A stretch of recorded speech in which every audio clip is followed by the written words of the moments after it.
On March 30th, 2026, a single photograph appeared on Instagram that effectively shattered the carefully constructed narrative of the Duke of Sussex. It was not a press release. There was no public relations team behind it. It was just a mother, Chelsy Davy, standing on a beach in Mauritius, bathed in the golden light of the Indian Ocean, holding her third child, a baby boy named Finn. She looked at peace. She looked free. But 3,000 miles away, in the heart of London, that image was acting as a silent detonator for a crisis Prince Harry never saw coming. Flash forward to the morning of April 4th, 2026. It is precisely 10:30 a.m. inside room 15 of the London High Court. The atmosphere is clinical, cold, and suffocating. Prince Harry is sitting in the witness box, the sunlight from the high-arched windows cutting across a face that looks a decade older than it did when he moved to California. He is not on a beach. He is not holding a child. He is holding a grudge that has become his entire identity. If you are watching this right now, you are witnessing the breaking point of a royal exile. You want to know why this matters? Because while the world has been distracted by glossy Netflix specials and the Montecito lifestyle branding, a much darker reality has been documented in court records. We are looking at case number 20230000X. This is Prince Harry's massive legal offensive against associated newspapers. But the evidence being read into the record this morning is not about phone hacking. It is about a haunting obsession. The court has just been handed a 55-page witness statement authored by the Duke himself. In a moment of sheer investigative irony, legal analysts have performed a word count that is currently sending shockwaves through the royal press pack. In his sworn testimony, Prince Harry mentions his ex-girlfriend Chelsy Davy 118 times. He mentions his wife Meghan Markle exactly 5 times. Think about that ratio. 118 to 5. Before we go any further into the classified messages that were just leaked, I need you to do something. If you want the truth behind the headlines, hit the like button right now and subscribe. Your engagement ensures we can keep digging into these court transcripts that the mainstream media is too afraid to touch. Leave a comment below. Do you think Prince Harry is fighting for privacy? Or is he fighting for a life he lost 14 years ago? The timeline tells a story that Prince Harry refuses to admit. It began in 2004 in Cape Town during his gap year. For 7 years, on and off, Chelsy Davy was the anchor. She moved to England for him. She enrolled at Leeds to pursue a law degree and close the distance. And she even attended the royal wedding of Prince William and Catherine, Princess of Wales, in 2011. But as the defence barrister pointed out this morning, Chelsy Davy saw the machine for what it was. She looked at the cameras, the protocol, and the suffocating lack of privacy, and said, in her own words, that it was so full-on, crazy, scary, and uncomfortable. She realised she could not cope. By 2016, a full year before Prince Harry even met Meghan Markle, Chelsy Davy had already made her choice. She chose herself. She qualified as a solicitor at an elite law firm, studied gemology, and built an ethical jewelry brand from the ground up. She married a private hotelier and moved to an island where the paparazzi do not go. She achieved the exact escape Prince Harry has reportedly spent millions trying to secure through lawsuits and documentaries. The cross-examination this morning was brutal. The defense barristers stood just feet away from the prince and asked him directly if this entire legal crusade was actually a desperate attempt to rewrite history. One barrister recounted a moment from the hearing, saying, "You claim the press destroyed your relationship with Miss Davy. But isn't it true she simply didn't want the life you were offering?" Prince Harry reportedly looked down at his hands, his voice barely a whisper as he replied that the press made it impossible for her to stay. But here is the detail that should keep Prince Harry up at night. While he sits in that witness box fighting a decade-old war, Chelsy Davy is living the dream he described in his own memoir, Africa. Simplicity, privacy, no Netflix circus. She got the life. He got the lawsuits, the estrangement, and a marriage the entire world is betting will not survive past May 19th, 2028. And now comes the moment that has the entire courtroom in a state of paralysis. Just minutes ago, the defense dropped what can only be described as a bombshell into the evidence record. They produced a set of private messages that Prince Harry previously swore did not exist. These were not from a hacked phone. These were direct communications from Prince Harry's own social media history. They are described as flirtatious, highly inappropriate for a man claiming to have had no relationship with the press. They were reportedly filed under a secret internal codename, Sugar. The content of these sugar messages, allegedly involving late-night calls and intimate exchanges with a prominent journalist, is now poised to turn Prince Harry's world upside down. The question is no longer just why he may have lied. The question is, what else is he hiding before the clock hits that 10-year marriage mark in California? Stay with us, because the next chapter of this dossier is about to become even more devastating. Inside Room 15 of the High Court this morning, April 4th, 2026, the atmosphere has shifted from clinical to combative. Prince Harry stands at the center of a legal storm he ignited, but the fire is now blowing directly back at him. To understand why the Duke's face has turned pale, you have to examine the specific claim the defense says he has made under oath.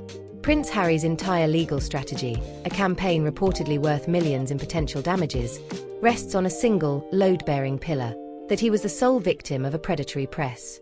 His narrative, polished by high-powered California PR firms, is that he never cooperated, never leaked, and certainly never befriended the journalists he now calls criminals. Earlier this morning, with his hand on the testament, Prince Harry looked the judge in the eye and stated, with absolute certainty, that he had no personal relationship with tabloid reporters during the years in question. But at 10:45 a.m., that pillar didn't just crack, it disintegrated. The defense team for Associated Newspapers presented a document that had been buried in digital archives for over a decade. It was a Facebook exchange dated December 4th, 2011. The timestamp read 2:50 a.m. The sender was identified as H. The recipient, Charlotte Griffiths, the woman who would later become editor-at-large of the very newspaper Prince Harry, is now suing. "Is it you, H?" she asked in the thread. "It's H. In case you were confused by the name and picture," the Duke replied, before handing over his private mobile number. This wasn't just a breach of royal protocol. It was the activation of what legal experts call a perjury trap. To understand the gravity of what is unfolding in London, you have to look at the three-step mechanism that often leads to total legal collapse. Step 1.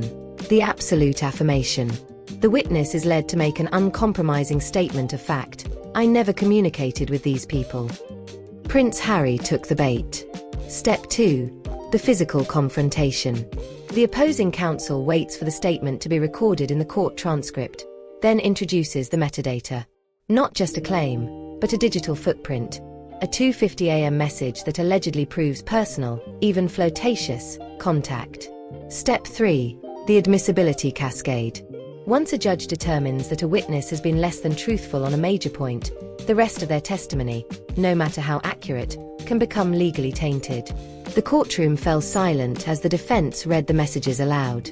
Prince Harry didn't just speak to the press, he appeared to charm them. He used the code name Sugar. He referred to himself as the H-bomb. Most damaging of all, the court reportedly heard a message in which the Duke of Sussex wrote about missing movie snuggles. The irony is striking. Prince Harry's legal team has argued that the press used unlawful methods to track his private life. Yet here was alleged evidence suggesting he may have voluntarily shared aspects of that private life, late at night, through direct messages. The defense barrister leaned forward, his voice sharp and recorded in the court logs. "How can you claim the press destroyed your privacy when you were inviting it into your living room for snuggles?" Prince Harry's silence in the witness box reportedly lasted for 10 agonizing seconds. By failing to account for his own digital past, he may have handed Associated Newspapers a powerful argument that their information came from direct access, not hacking. As the court broke for lunch on that tense April afternoon, the Duke of Sussex wasn't just fighting a lawsuit, he was fighting for his credibility, the very thing he moved to America to protect. But as legal pressure mounts, a more troubling pattern appears to be emerging. This is not the first time Prince Harry has been accused of reshaping his past to fit a new narrative. While he battles to control the story in London, his presence in Montecito is being challenged by a set of realities no PR strategy can fully conceal. And it all points toward a specific date, May 2028, a date that is beginning to look like a critical deadline. The blueprint for Prince Harry's current isolation wasn't drafted in a courtroom in 2026. It was set in motion in May 2018, during the evening reception of his own wedding at Windsor. While the world saw a fairy tale, the guest list told a more complicated story, what some royal biographers now describe as an internal purge. One of the most notable absences was a man named Tom Skippy Inskip. As Prince Harry's closest friend from Eton, Skippy had stood by him through scandals and triumphs alike. But he made one critical mistake. He reportedly voiced concern that Prince Harry's relationship with Meghan Markle was moving too quickly. The consequence: exclusion. He was left out of the exclusive evening reception, a decision that sent a clear message to others in Prince Harry's circle. Proximity required absolute, unquestioning loyalty. And that, many believe, was the beginning of the isolation protocol. The mechanism is simple: eliminate anyone capable of providing a reality check. If you question the narrative, you are out, not just challenged, but erased. Fast forward to today, April 6, 2024. We are witnessing the final stages of this social vacuum. In the West Wing of their Montecito estate, the revolving door of staff has become a full-blown crisis. In just 4 years, 25 senior employees have departed the Sussex household. The most recent blow came in December 2025, when James Holt, the executive director of the Archewell Foundation and a man who stood by Prince Harry for 8 years, finally walked away. The authority of these claims is not based on gossip. It is etched into the hard data of tax filings and financial disclosures. The Archewell Foundation's most recent reports show a staggering $11 million drop in donations. When the money starts to dry up, the true believers are often the first to see the exit signs. Without a staff to manage the optics or a group of loyal friends to offer counsel, the Duke has effectively been moved into a vacuum chamber of his own making. The timeline of Prince Harry's estrangement from his own bloodline is even more clinical. In February 2024, following the news of King Charles III's cancer diagnosis, Prince Harry rushed to London. The public expected a reconciliation. Instead, the meeting lasted exactly 45 minutes. He was not invited to stay at any royal residence. He was forced to check into a luxury hotel like any other tourist. The message from the palace was unmistakable: you are a visitor, not a member of the family. But perhaps the most chilling evidence of this isolation is unfolding right now. On April 6th, since Catherine, Princess of Wales, made her brave announcement regarding her health journey, the silence from Montecito has been deafening. While the rest of the world sent messages of support, the Sussexes' delayed and brief public statement felt like it was drafted by a legal team, not a brother-in-law. It highlights a terrifying reality. Prince Harry is no longer in the inner circle of information. He is finding out about his own family's tragedies through the news, just like the rest of us. Prince Harry is currently living in a state of relationship bankruptcy. His oldest friends are gone. His military peers have distanced themselves following the controversial claims in his memoir, and his father reportedly won't even take his calls without a lawyer present. He is surrounded only by those who serve the strategy of his wife's brand. But as the oxygen in this vacuum runs out, the revenue streams that fund this isolated lifestyle are beginning to show signs of decay.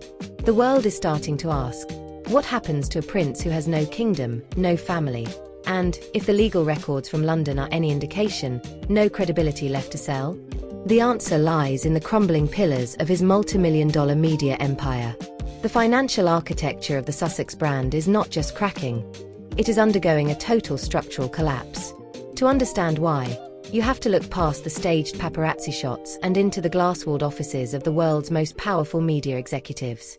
The sentiment in Hollywood has shifted from curiosity to cold, calculated dismissal. It was Bill Simmons, a top-tier executive at Spotify, who finally broke the industry's code of silence. He didn't use diplomatic language. He used one word that has now become the unofficial label for Prince Harry and Meghan Markle in the boardroom: grifters. That wasn't just a podcast rant. It was a signal to the entire entertainment industry that the Sussexes had failed to deliver on their $20 million promise. Inside Netflix headquarters in Los Angeles, the data tells an even bleaker story. The animated series Pearl, Meghan Markle's passion project, was quietly scrapped before a single frame was animated. Her lifestyle and cooking content has been downgraded from a high-priority exclusive to a first-look deal. Hollywood's polite way of saying the checks are no longer being signed in advance. The authority of these claims is backed by a staircase of hard evidence no PR spin can counter. First, the record. The $20 million Spotify deal was terminated early after only 12 podcast episodes failed to maintain an audience. Second, the institutional blow. Penguin Random House, the publisher that bankrolled Prince Harry's memoir, has reportedly warned stakeholders of projected losses for any future books. The royal secrets market is a depreciating asset. Once the secrets are told, the value of the storyteller hits zero. Third, the consequence. While their income is plummeting, their overhead remains locked in. Private security costs alone are estimated at $4 million per year. Without new multi-million-dollar deals, Prince Harry is being forced to dip into the only thing he has left, his inheritance from Princess Diana. This is the clinical reality of brand decay. This mechanism operates in 5 unavoidable steps: shock, repetition, boredom, ridicule, and finally, value destruction, where association with the brand becomes a liability rather than a status symbol. Today, April 4th, 2026, as Prince Harry sits in a London courtroom, he is fighting for a £10 million settlement from the press. But in the eyes of Hollywood's elite, he has already lost something far more valuable: their trust. You can earn back money, but you cannot regain A-list status once you have been labelled a grifter by those who control the gates. While Prince Harry is distracted by battles with British newspapers, a much more significant clock is ticking in California. Every major legal analyst is watching a specific date, May 19, 2028. While Prince Harry focuses on the past, Meghan Markle has launched a new venture, American Riviera Orchard. On the surface, it appears to be a luxury lifestyle brand. But to elite attorneys, it represents something far more strategic: an independent financial empire. The implication is clear. Meghan Markle is building a future that does not rely on royal titles or her husband's presence. Meanwhile, legal experts are analyzing a key law, California Family Code Section 4336. Once a marriage reaches 10 years, it is classified as long-term. Prince Harry and Meghan Markle, married on May 19, 2018, will hit that milestone on May 19, 2028. At that point, courts can enforce spousal support indefinitely, and all shared assets fall under community property laws. The timeline is precise and critical. As this situation unfolds, analysts see 3 possible outcomes: total collapse, legal defeat, financial ruin, and separation before 2028. Quiet facade, a strategic, businesslike marriage maintained until the 10-year mark. Return to the UK, highly unlikely due to strained family relations, especially with Prince William. The most realistic scenario is what analysts call Windsor Exile 2.0. The royal family, dealing with the health challenges of King Charles III and Catherine, Princess of Wales, has shifted into survival mode, one that no longer includes Prince Harry.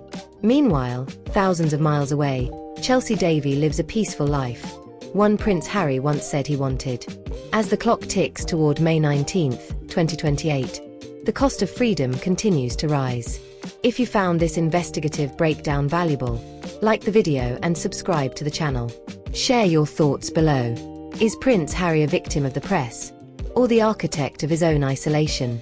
This story is still unfolding, and we'll be here for every update. Thank you for watching.